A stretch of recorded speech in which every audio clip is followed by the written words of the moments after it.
illallah ve eşhedü enne Muhammeden abduhu ve resuluhu. La ilahe illallah Muhammedun Resulullah. La ilahe illallah Muhammedun Resulullah.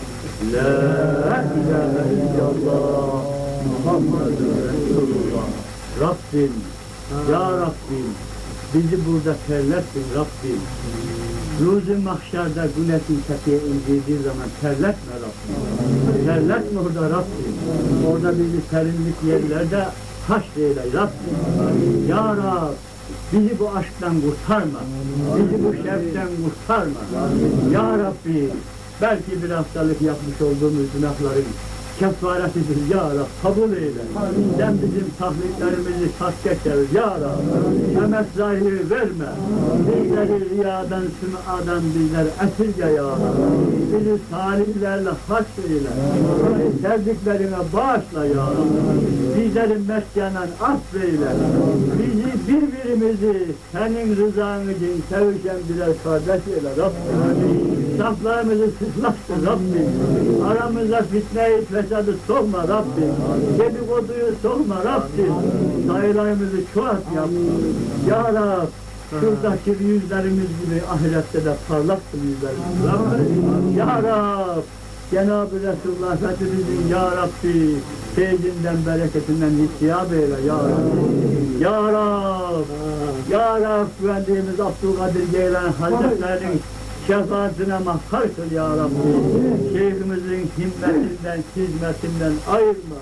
Ayıplarımızı yüzümüze vurma ya Rabbi. Ya Rabbi, bizi dünya ve ahirette rezil etme ya Rabbi. Ne olursun bizi sevdiklerine bağışla ya Rabbi. Amin diyen dillerini nâr-ı cahime yapma ya Rabbi. Ya Rabbi, şu memlekette bir ateş yandı. Bir ocak kuruldu Rabbim, şu ocağı söndürme. Söndürme Rabbim. Söndürme Rabbim şu ateşi. Ya Rab, Ya Rab. Sen sana yakışanı ver Rab. Sana af yakışır ya Rab. Sen bizi affeyle ya Rab. Sen affedicisin ya Rab. Sen diyorsun Rabbim, bir karış gelene bir kulaç giderim diyorsun Rabbim. Bir karış gelmeye çalışıyoruz karınca kadarınca Rabbim. Ne olursun kabul et bizleri ya Rabbi. Sevdiklerin yüzü gözermesine bizleri kabul eyle Rabbi. Günahkarlık yapıyoruz, kâzıklık yapıyoruz, helal rızık da yiyemiyoruz. Fakat Rabbim bunu kastı yapmıyoruz. Elimizde olmayan sebeplerden dolayı yapıyoruz. Rabbim sen bizi anla. Ya Rabbi sen bizi bağışla ya Rabbi. Rabbim bağışla bizleri. Bağışladıkların için bizleri bağışla. Ya Rabbi bizde dua edecek ağız da yok Rabbim.